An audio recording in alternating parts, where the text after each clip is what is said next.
warahmatullahi wabarakatuh. Alhamdulillahirrahmanirrahim. Wassalatu wassalamu ala asyrafil anbiya'i wal mursalin sayyidina Muhammadin wa ala alihi washabihi ajmain.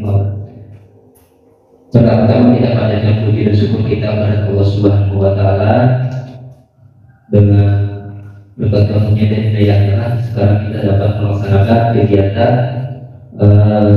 mengenai menyebarkan pemahaman dan menerapkan pengalaman budaya positif di soal kita SDN Gunung Kuning. Salam dan salam tidak lupa kita aturkan kepada Nabi kita Nabi Muhammad Sallallahu Alaihi Wasallam yang berkat beliaulah kita sekarang ini mengetahui mana hak, ada yang benar, ada yang mana yang salah. Nah, sebelum saya memaparkan kegiatan pada kesempatan kali ini, saya sebagai pribadi sangat berterima kasih kepada Bapak Ibu yang berkenan hadir di dalam kegiatan kali ini. Ini adalah salah satu tugas dari pendidikan bergerak mengenai budaya positif yang sudah saya pelajari, kemudian diminta untuk mendesminasi atau pengibasan ke sekolah masing-masing. Coba dulu kita lanjut. Pertama-tama ini budaya positif yang akan kita yang akan mensiarkan kepada Ibu. Di sini ada apa itu mengenai konsep inti budaya positif.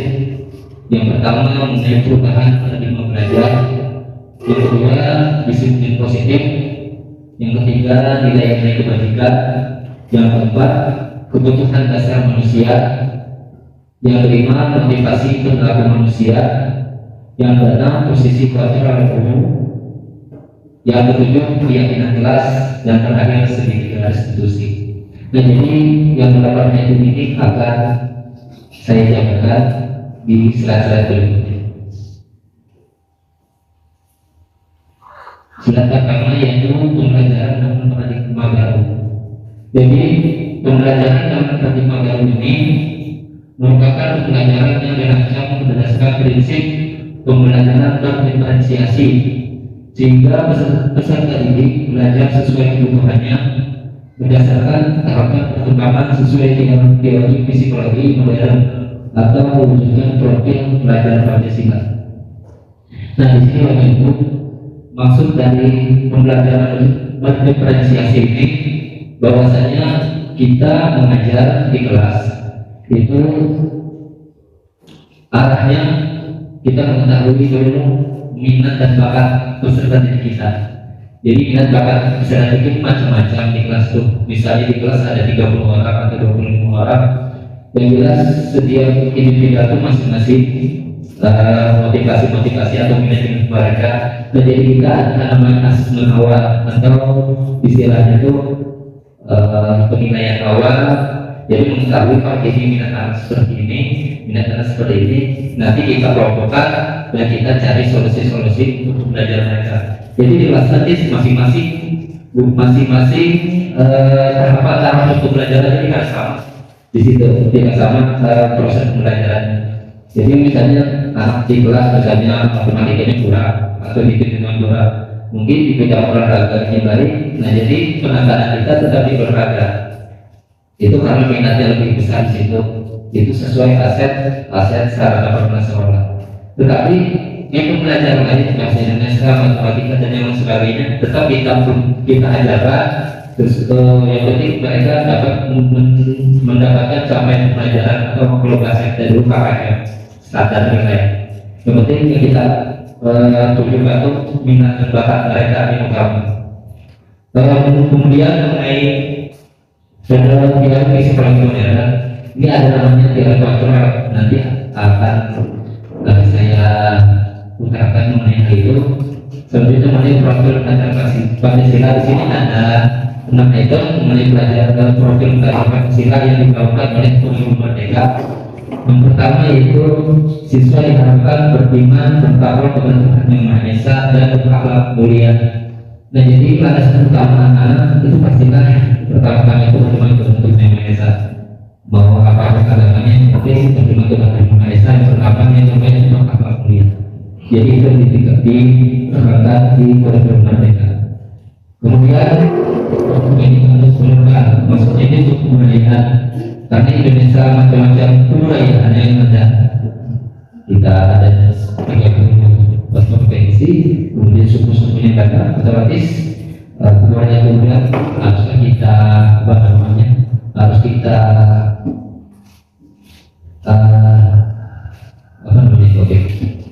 budaya itu tetap kita selesaikan. Tidak boleh misalnya kita memajukan budaya orang lain yang minoritas.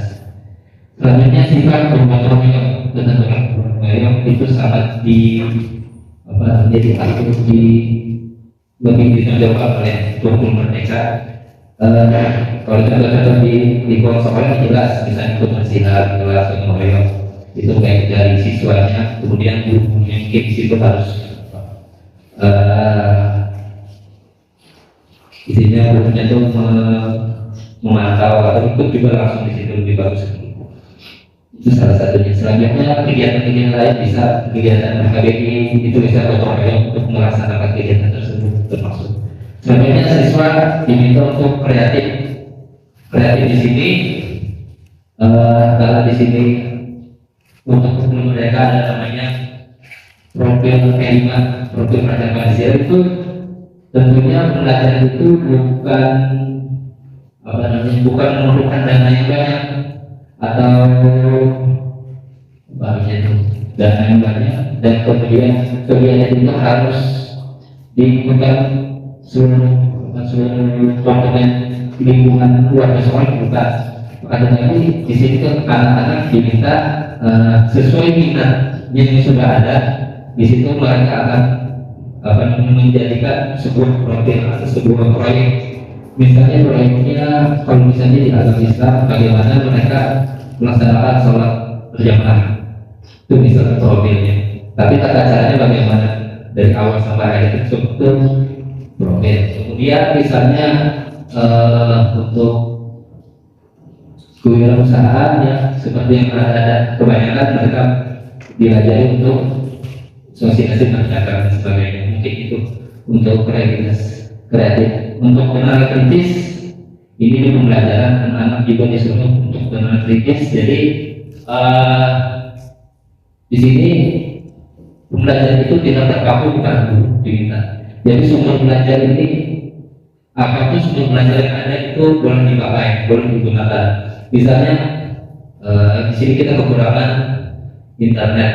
Jadi kalau di sekolah-sekolah lain saya lihat itu mereka boleh membawa HP, tapi HP ini tetap dia pengawasan dari guru masing-masing penggunaannya. Jadi kalau ada pembelajaran boleh digunakan untuk mencari sumber belajar yang lain. Mungkin seperti itu.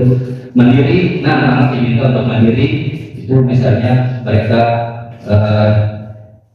kalau sekolah itu sudah dari minat mereka sekolah mau tidak akan mati minta orang tua lagi, itu langsung mereka yang pergi ke sekolah. Itu seperti itu contoh.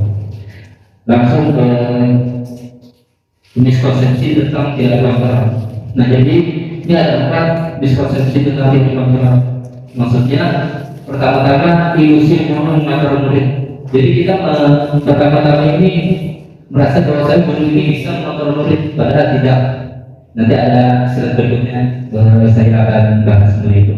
Kemudian ilusi bahwa semua penguatan positif efektif dan bermanfaat.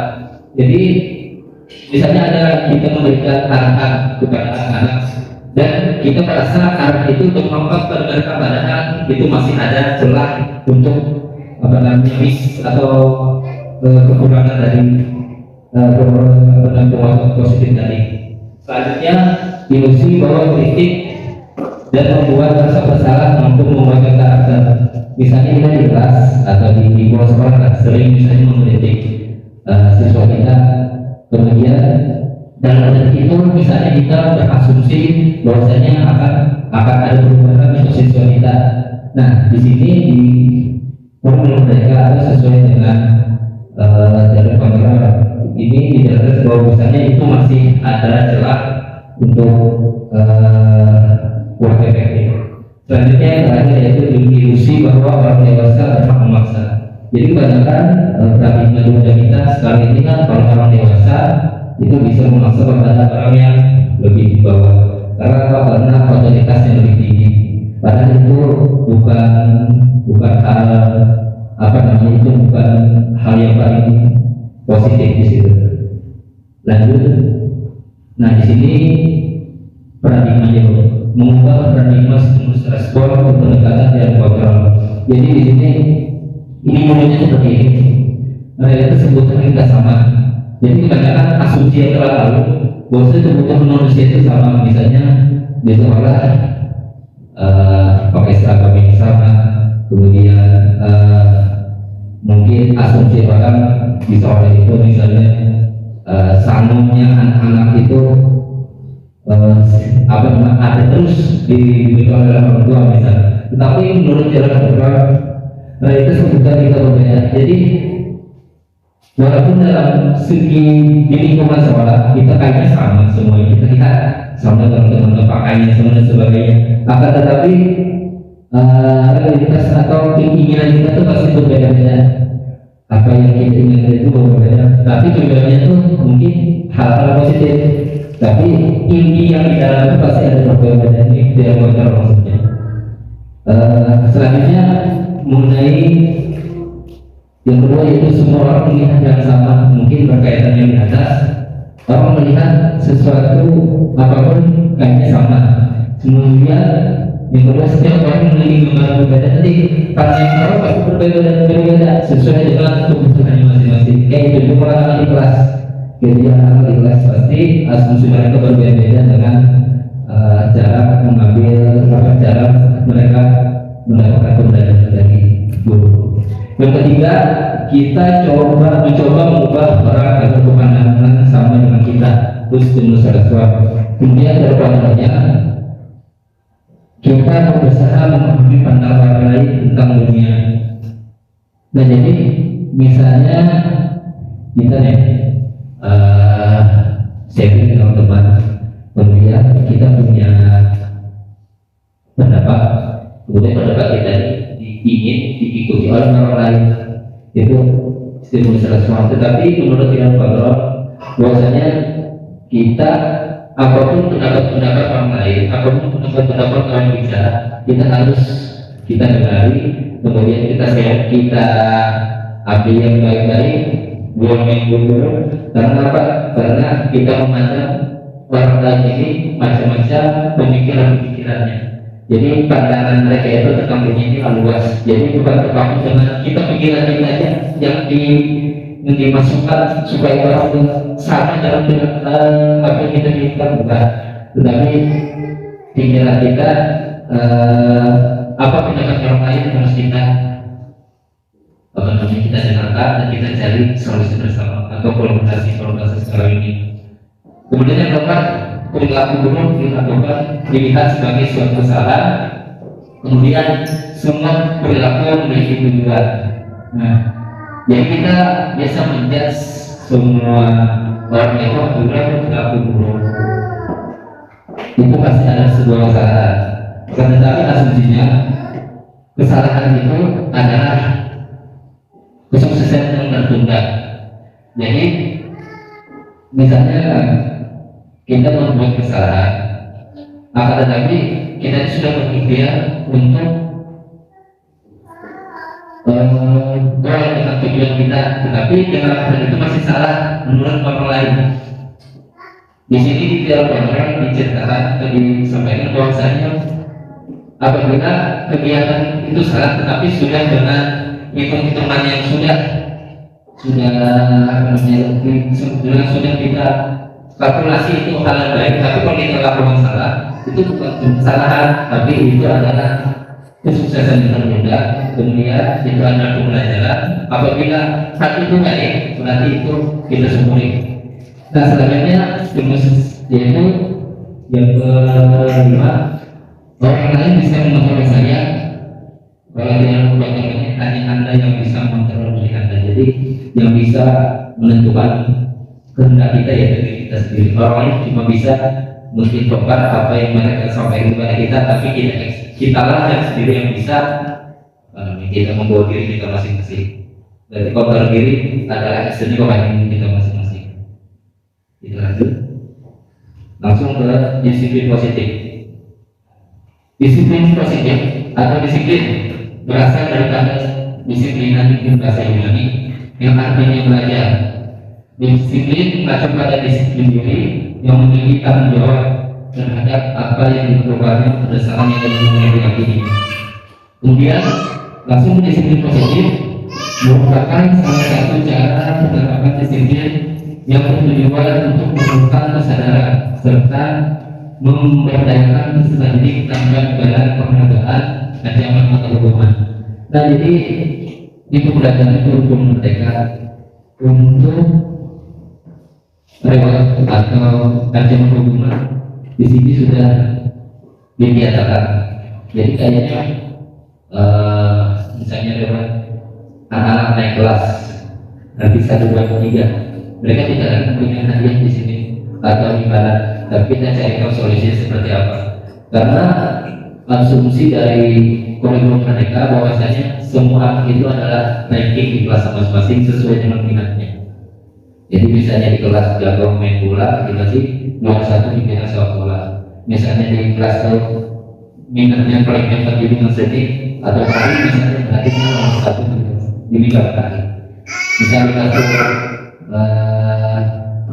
kalau kita di bidang matematika berarti dia berada satu di matematika dan sebagainya, mungkin seperti itu buat itu. Selanjutnya sebagai pendidik, tujuan kita adalah menciptakan peserta didik yang memiliki disiplin diri sehingga mereka berperilaku mengacu pada nilai-nilai kebajikan hidup bersama dan memiliki motivasi intrinsik dalam perubahan perilaku ke arah yang lebih baik. Jadi maksudnya motivasi intrinsik itu motivasi yang ada di dalam hati mereka yang sudah ada di dalam motivasi ini biasanya timbul mungkin dari lingkungan keluarganya yang baik-baik, contoh-contoh keluarganya yang baik, jadi sudah tertanam di diri mereka.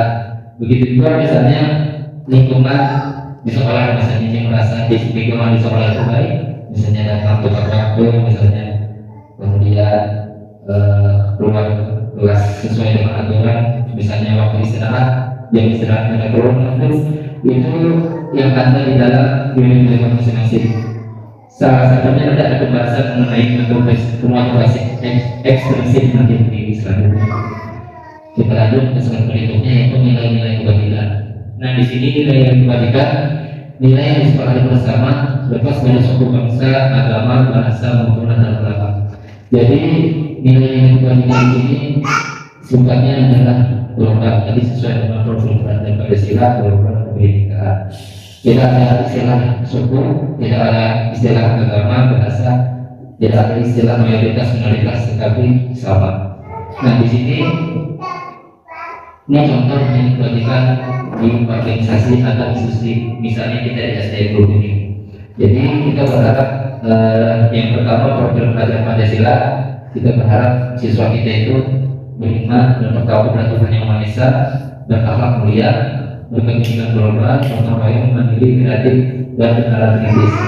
Kemudian yang selanjutnya PYP yaitu bersikap toleransi, rasa hormat, integritas, mandiri, sampai ke komitmen. Yang terakhir keterampilan atau life skill, yaitu siswa kita diharap untuk dapat dipercaya, lurus hati, mendengar yang aktif, tidak merendahkan orang lain, dan memberikan yang terbaik bagi diri. Ini contoh-contoh dan ini PR kita semua ini luar biasa, kata-kata positif tapi luar biasa untuk dikerjakannya. Tapi jangan patah semangat, kita baru semuanya.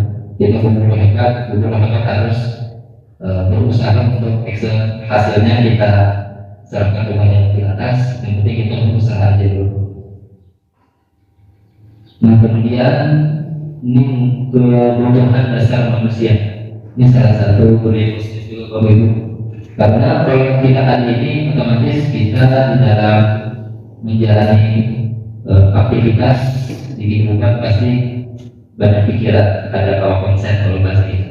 Yang pertama itu kebutuhan dasar manusia adalah segala sesuatu yang kita lakukan untuk mendapatkan apa yang kita inginkan. Seluruh tindakan yang kita lakukan memiliki tujuan tertentu dan semua usaha terbaik yang kita lakukan adalah dalam rangka agar kebutuhan dasar kita terpenuhi dengan baik. Nah langsung saya sampaikan contoh-contohnya. Nah ini memang kebutuhan dasar manusia yang kalau di model itu lagi dipunyai apabila ingin hidupnya nyaman kalau bahasa gitu. Yang pertama bertahan hidup. Nah bertahan hidup di sini yaitu memiliki makanan, pakaian, tempat tinggal, keamanan, kesehatan itu pasti sudah berguna. Untuk bertahan hidup itu pasti itu ada 5 itu. Nah itu pasti. Kemudian yang kedua itu kasih sayang dan rasa diterima. Maksudnya jika kita berinteraksi di luar kerja, rasa diterima, dipedulikan, berbagi, kerjasama menjadi bagian dari kelompok itu pasti sangat dibutuhkan rasa kasih sayang tadi. Kalau bahasa sekarang kolaborasi yaitu kelompok misalnya ada permasalahan diselesaikan dalam sesi diskusi secara berkelompok. Kemudian penguasaan, maksud penguasaan ini harga diri, keinginan untuk dianggap, memimpin, berprestasi, diakui dan didengar. Ini kebanyakannya diakui dan didengar. Biasanya kalau kita benar, tetap didengar orang. Nah itu, kami ini kalau di bahasa di komputer dan manusia, kata-kata penguasaan, tapi penyampaiannya tadi didengarkan di sini. Harga diri itu pasti harga diri itu. Kemudian keinginan untuk dianggap dan sebagainya itu ada semuanya. Selanjutnya kebebasan. Nah, kebebasan di sini mandiri otomatis kita tidak awalnya tidak terkekang oleh orang lain, terkhusus sama orang lain itu pasti mandiri. Selanjutnya memiliki pilihan, kita memiliki pilihan masing-masing hak prerogatif individual mencoba hal yang baru untuk pasti ada. Apalagi di program mereka itu disuruh untuk berpikir kreatif ya, mencari mencoba hal yang baru, kemudian mampu mengendalikan arah dirinya, jadi mengatur emosi di situ, bisa mengatur emosi sifat marah dan sebagainya itu diatur. Yang terakhir yang kelima yaitu kesenangan. Kesenangan di sini bisa bermain, misalnya suka bermain badminton, seperti sini umur apa saja umur bisa masuk. Antusiasme dan tertawa mungkin katanya lucu. Nah, kemudian motivasi perilaku manusia. Yang tadi saya sampaikan, tadi ada motivasi intrinsik, kemudian motivasi ekstrinsik. Motivasi ekstrinsik ini maksudnya motivasi yang ada di luar. Di sini item-itemnya yaitu untuk menghindari ketidaknyamanan atau kebohongan, untuk mendapatkan imbalan penghargaan dari orang lain. Jadi kebiasaannya motivasi ini kebiasaan yang sudah ada saya peraturan di sekolah. Kalau bahasa kurikulum mereka yaitu keyakinan kelas. Kalau di kelas kalau di kelas sekolah itu keyakinan sekolah atau kesepakatan di sekolah. Nah, pola itu dan kita menghindari atau taat kepada itu berarti ini salah satu taat dalam aturan yang ada di sekolah, berarti itu termasuk motivasi ekstrinsik karena sudah ada aturan yang ada kemudian kita taati. Nah itu otomatis kalau kita melaksanakan itu pasti menghindari ketidaknyamanan atau hubungan. Kemudian nanti kalau dari waktu tadi itu masalah sebelum mereka untuk misalnya di kelas anak-anak diberikan imbalan dan sebagainya untuk menaikkan kelas. Kemudian untuk menjadi intrinsik yaitu untuk menjadi orang yang mereka inginkan dan menghargai diri sendiri dengan nilai-nilai yang mereka percaya. Jadi tadi yang ada di dalam diri mereka dan mereka hal-hal yang positif itu itulah yang keluar dari mereka sendiri. Ada dua slide lagi. Kemudian selanjutnya ada hukuman, konsekuensi dan restitusi. Kebanyakan dari kita antara hukuman dan konsekuensi itu artinya sama. Kalau bahasa kita, kalau di sini di Jakarta ini berbeda. Di sini hukuman di sini biasanya tidak terencana atau tiba-tiba. Jadi hukuman itu bisa kita lihat misalnya terlambat sekolah, terlambat datang. Jadi misalnya guru memakai kontrol itu ada dalam hukum berarti coba ambil sampah misalnya. buang sampah itu biasanya pengumuman di situ. Tapi misalnya konsekuensi berencana disepakati sesuai peraturan. Ini konsekuensi ini biasanya keyakinan kelas atau kesepakatan kelas yang mana guru dan siswa itu berdiskusi dan mengatur apa-apa yang keyakinan kelas, apa-apa yang disepakati di kelas. Misalnya terlalu apa konsekuensinya, nah, mereka yang mengaturnya di dalam. Jadi bisa beda-beda di antara kelas itu adanya kesepakatan kelasnya kan apa tidak masalah. Tapi nanti misalnya ini kesepakatan berkecorak itu nanti remuk lagi yang mana untuk kita laksanakan di sekolah, untuk amal yang mana aturan-aturan yang kita taati di sekolah, mungkin seperti itu. Misalnya masuk kelas pada waktu, misalnya jadi jam 8 pada waktu masuk. Nah begitu juga misalnya sebelum masuk kelas, anak-anak boleh di dalam saling bisa itu masuk kesepakatan kelas. Yang penting kesepakatan antara guru dan siswa di kelas tersebut apa-apa yang ingin dilaksanakannya. Selanjutnya restitusi, proses menciptakan kondisi bagi murid untuk memperbaiki kesalahannya. Ada salah satu contoh nanti soal ada di videonya. Bagaimana siswa yang salah, kemudian salah itu mereka sendiri yang mencari jawabannya, itu namanya restitusi. Kemudian materi yang kedua, murid tidak tahu apa-apa yang akan terjadi atau tidak karena mereka tidak tahu apa hubungannya.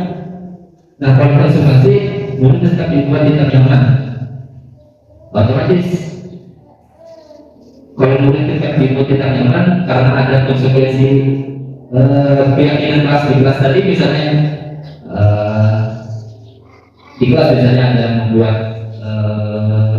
kesalahan di keyakinan kelas mereka, bisa terlambat dan misalnya yang melakukan masuk yang lebih 5 misalnya yang melakukan 10 tidak masuk, mungkin konsekuensi kelas seperti apa, disuruh misalnya kita apa hal yang positif di situ, bisa disuruh menghafalkan, misalnya kalau di agama menghafalkan surah-surah kan di situ, atau di matematika disuruh menghafalkan atau bukan menghafalkan lagi, pokoknya cari aja di situ kesempatan kelas yang mudah yang bisa diterapkan di kelas masing-masing. Nah lanjut yang terakhir, slide terakhir, yaitu 5 posisi kontrol guru. Nah jadi biasanya kita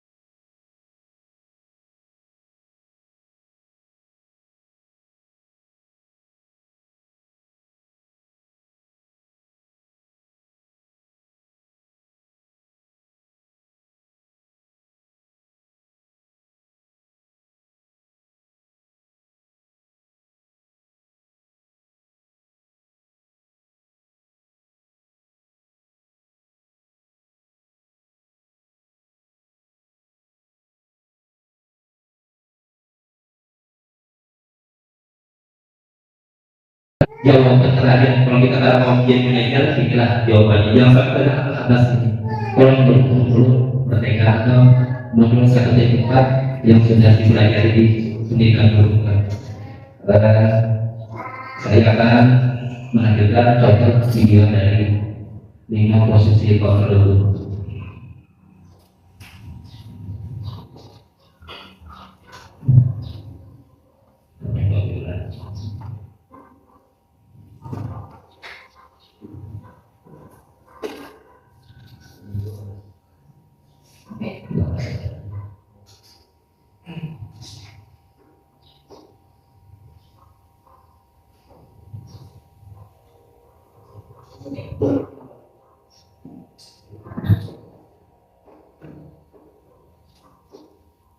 Nanti ada.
Selamat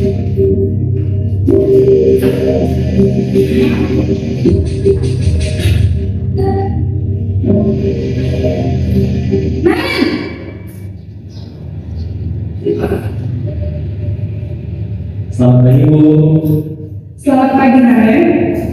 Maaf Bu, saya terlambat. Iya, sekolah masuknya jam 7, sekarang sudah jam 7.20. Jadi sekarang bagaimana ini Naren?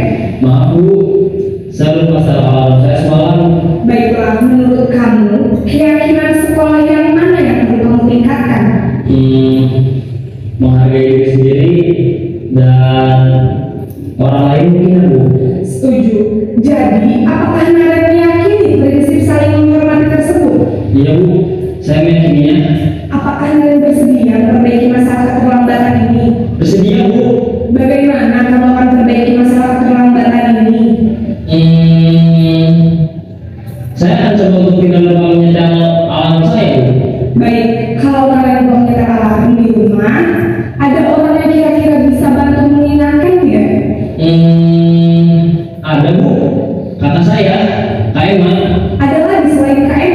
Selain Kak Emma, ada ibu saya. Baik, jadi yang mengingatkan Naren adalah Kak Emma dan ibu kamu ya? Kira-kira akan mulai set alarm kapan nih Naren? Setelah pulang sekolah, akan segera saya lakukan. Baik, jadi Naren akan setel alarm untuk bangun besok pagi dan akan diingatkan oleh kakak dan ibu dan Naren ya. Ada lagi yang mungkin perlu dilakukan Naren agar tidak terlambat bangun lagi. Tidak ada Bu. Baik Naren, terima kasih untuk kerjasama kamu. Sekarang kamu perlu kembali ke kelas untuk belajar. Baik Bu, terima kasih. Baik Bapak Ibu, nah jadi proses Bapak sebagai manajer yang sudah Bapak Ibu tadi pilihan dia seorang guru. Nah, ini salah satu contoh dari segitiga institusi yang mana apabila anak membuat kesalahan, maka sendiri kita gali apa kesalahannya. Contoh tadi yang kita lihat tadi, kemudian mereka sendiri yang menjawab apa yang akan dilaksanakan ke depan. Contoh yang ada tadi sebagai siswa terlambat. Nah, jadi mungkin sampai di sini yang bisa saya sampaikan mengenai budaya positif sebagai tugas secara benar-benar di angkatan 9. Sekali lagi saya sangat berterima kasih kepada Bapak Ibu hebat yang sudah menyiapkan waktunya untuk menyimak sharing dari saya. Sebelum saya tutup, mungkin ada dari Bapak Ibu yang mau sharing satu pertanyaan. Sebelum saya tutup, saya persilakan. Ada Bapak Ibu, sebelum itu, Arif.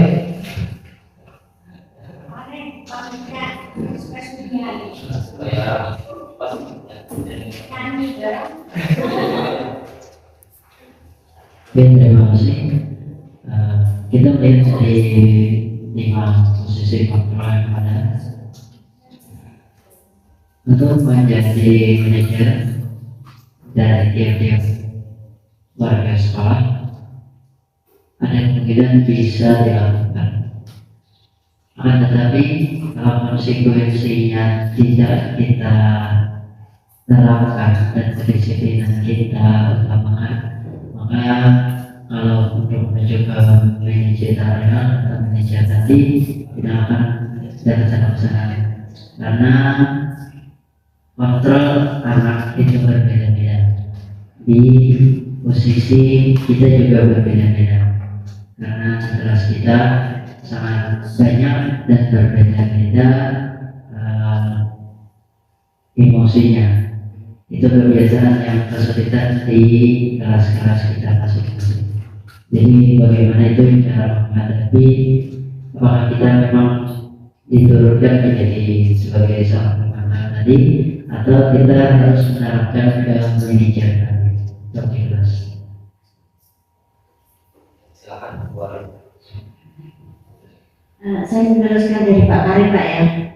Nah, untuk kontrol anak-anak ini kan memang nggak sama. Contoh kadang membuat kesalahan gitu ditegur meracun. Kadang meracunnya ini ada yang meracun cuma muka, ada juga yang merobek-robek buku atau beberapa meja. Nah, terus solusinya gimana? Ada lagi dari bapak ibu yang lain, kita sambil sharing. Mungkin ada jawaban dari itu, nanti saya sedikit Pak. Budi ya.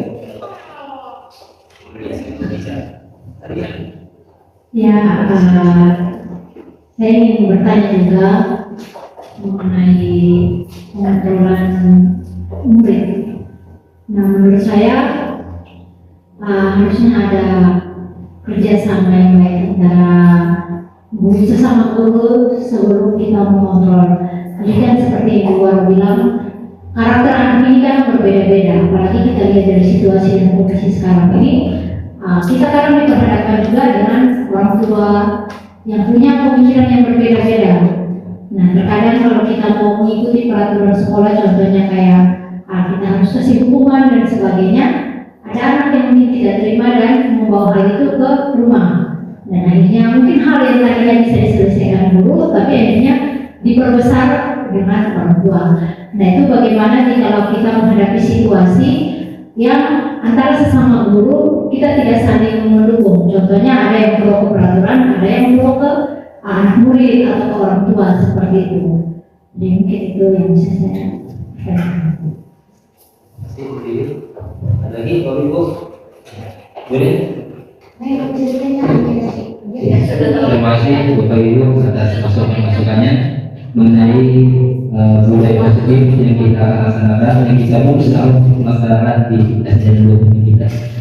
Yang jelas apa yang kita katakan tadi yang betul. Positif adalah seorang manajer. Istilahnya ini adalah ideal di sekolah. Tapi penerapannya ini banyak tantangannya. Tapi tantangan itu pasti kita mempunyai harapan untuk mengeksekusi supaya hal tersebut bisa. Salah satu cara untuk kita bisa mengontrol sebagai manajer, bisa kita kolaborasi dengan teman-teman. Bagaimana kita mensiasati hal tersebut, kita lakukan, kita cari formulanya. Misalnya kan kalau manajer kita bisa memantau. Kalau manajer itu tidak ada istilah hubungan, konsultasi tidak ada. Tapi misalnya itu sudah tidak bisa kita laksanakan lagi dalam satu hal misalnya. Dan banyak hal yang pasti bisa dilaksanakan lagi setelah manajer atau sedikit seterusnya. Tapi misalnya kita bisa memantau tadi ada konsekuensi di situ. Nah, dari konsekuensi di situ itu perlukan kita ada kesepakatan warga sekolah. Kesepakatan bersama lagi kelas tadi, keyakinan kelas namanya kesepakatan kelas. Jadi mereka apa keyakinan kelas atau kesepakatan kelas mereka. Kalau dulu mungkin peraturan di kelas masing-masing mengenai piket dan sebagainya itu peraturan kelas masing-masing. Kalau kelas sekarang keyakinan kelas mungkin berbeda bahasa aja. Tapi tujuannya mungkin lebih diidentikan untuk kolaborasinya. Bukan guru yang menentukan peraturan, bukan guru yang menentukan pimpinan kelas, tapi bersama-sama murid. Nah, inti dari tujuan tadi adalah supaya keseragaman di kelasnya masing-masing. Kalau sudah seragam di kelas A dan kelas B bisa berbeda keseragaman. Nanti kalau kita seragam keluar ke sekolah kita lakukan bersama-sama dengan warga sekolah. Mungkin kan di setiap guru semua guru-gurunya mungkin ada perwakilan ketua kelas masing-masing, bisa kita di situ untuk mengadakan atau di sekolah, mungkin seperti itu. Kemudian kasus Ibu Bapak tadi mungkin di salah satu perhimpunan anak SD tingkatan usia 7 tahun sampai ke 12 tahun seperti itu. Ini salah satu hal yang sering kita lihat. Itu tergantung, itu adanya karena emosi anak tersebut, dan karena tadi mungkin dari luar kebiasaan di rumah, di lingkungan seperti itu. Eksekusinya bagaimana kita untuk mencarikan solusi atau kita tadi tetap utamakan agar kalau ada kita mencari kesepakatan bersama kayak apa, kawanan gaya apa, teman-teman semuanya serta dulu untuk ada masalah ini yang kita selesai kita bersama. Dan kita sedikit tangani dulu sesuai dengan sebenarnya tadi sebagai meja pertama juga tidak bisa juga kita terlalu tumbuh mantap dan jelas juga kita ingin sabar di situ. Kalau kita catat item